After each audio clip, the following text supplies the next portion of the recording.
14.6.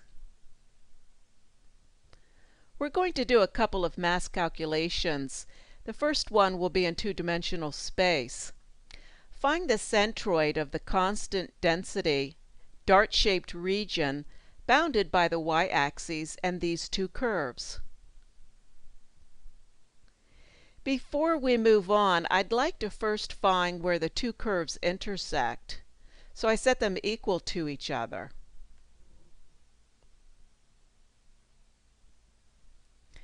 When I'm done doing that, I graph my region.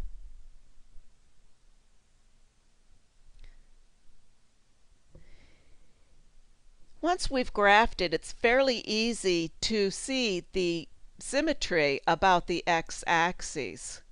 Because of that symmetry and because we have a constant density, the y-coordinate of the center of mass is y bar equals 0. Another way of saying that is that the center of mass will lie on the x-axis somewhere in the region R. So we turn our attention to looking for x bar.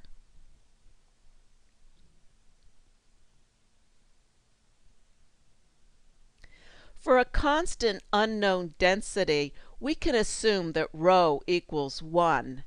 So to find our mass, I set rho equal to 1, and then I put in my bounds. Y goes between the two curves, and then x goes from 0 to ln of 2.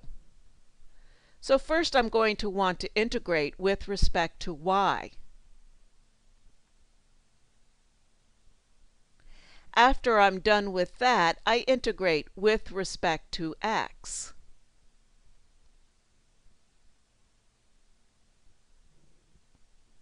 And I get a mass of 1 minus ln of 2, about 0.307.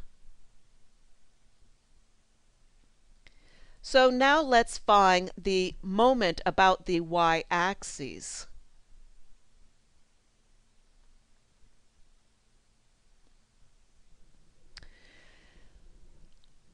I have a rho is still equal to 1, and I have that extra factor of x.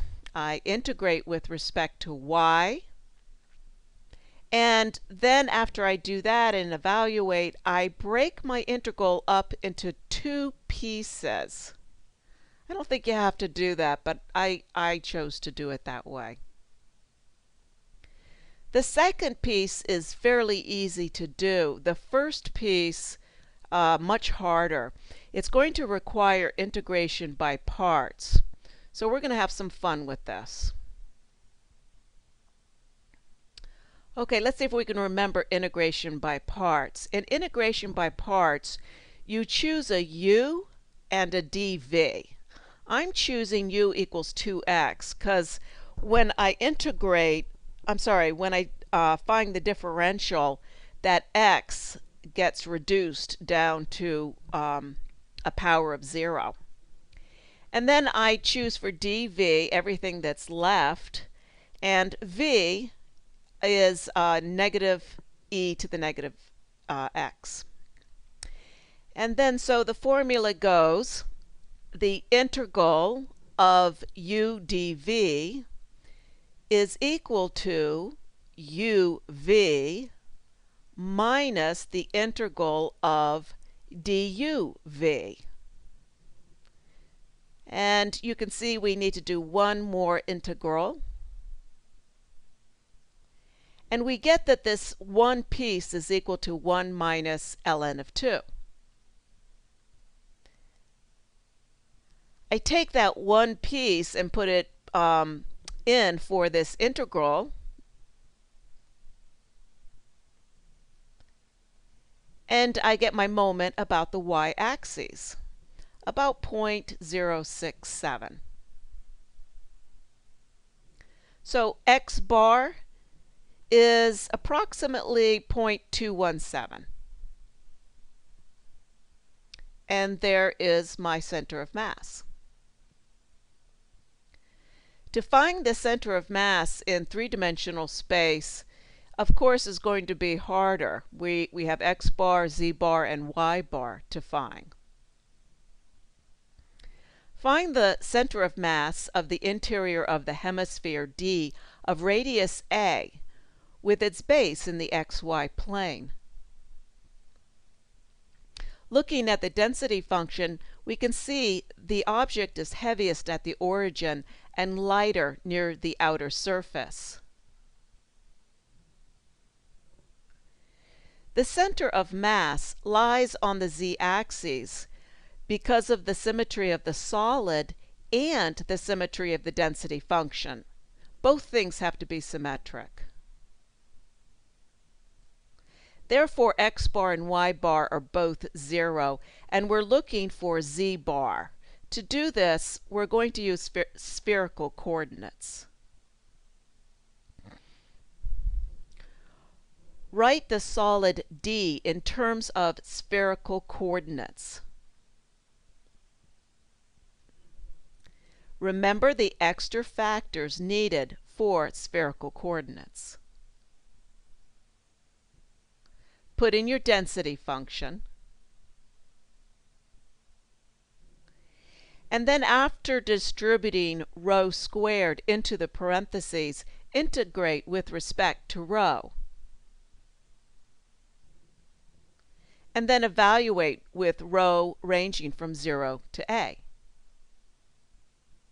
And then you're going to integrate and evaluate with respect to phi and finally theta.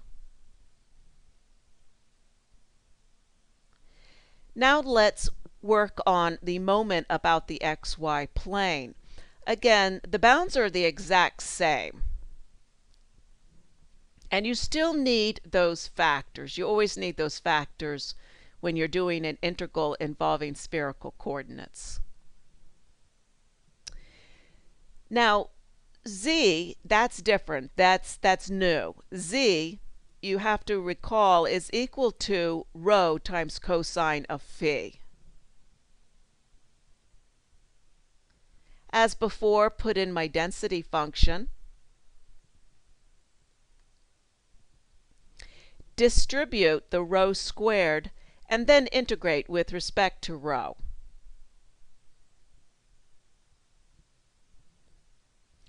To prepare the integration with respect to phi, use the double angle formula